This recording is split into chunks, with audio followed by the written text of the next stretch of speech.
All right, you know, when it's hot and dry outside, it's hard to remember we're actually in the middle of hurricane season. Yes, that's true. And typically August and September, things usually ramp up for us in the Atlantic Basin. So we're going to be monitoring things closely, but very busy out in the Pacific so far this season. And we have 3 disturbances all coming through here right now. Let me show you these here in motion. Several of these are already hurricanes right now. You notice we have Hurricane Eric. Notice the K there. Unique, interesting spelling there. Hurricane Flossie, that's a very strong storm, and then possible development here, and over the next 5 days it has about a 40 to near 60% chance of increasing to a tropical system. I want to focus on Hurricane Eric and Flossie because their impact is going to be very close to Hawaii over the next few days. Watch both of them in motion here. You notice how Eric stays a little bit farther to the south of the islands of Hawaii, but look at what happens next week. Perhaps into Monday, early Tuesday, we could have a tropical storm coming closer to the islands of Hawaii.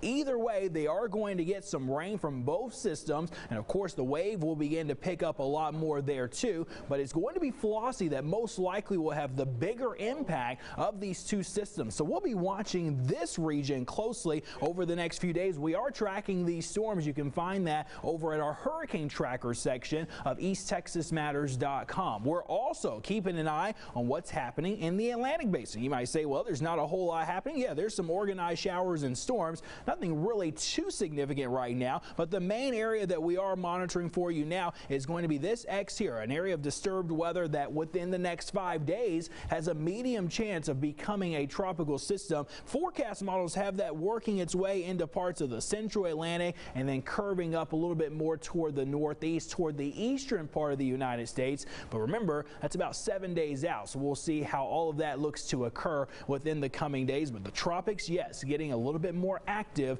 as we move into the month of August. Tomorrow afternoon, it'll be another hot and humid day. Didn't see a whole lot of precipitation here in the area this afternoon. We'll keep a very slight chance over deep East Texas.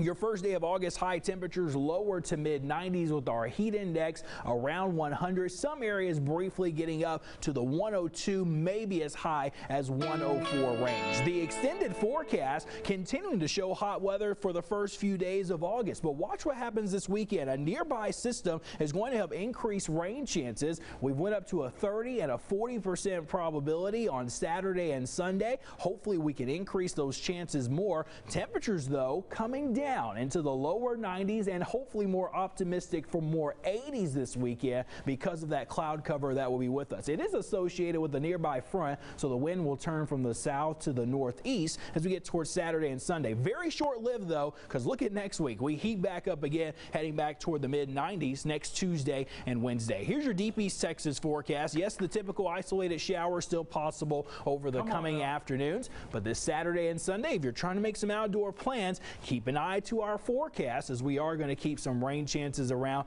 Again, hoping we can increase them. Timing not the best, but we are in need of the rain. I'll be forced to stay inside and watch it rain. Oh, darn. You hate that.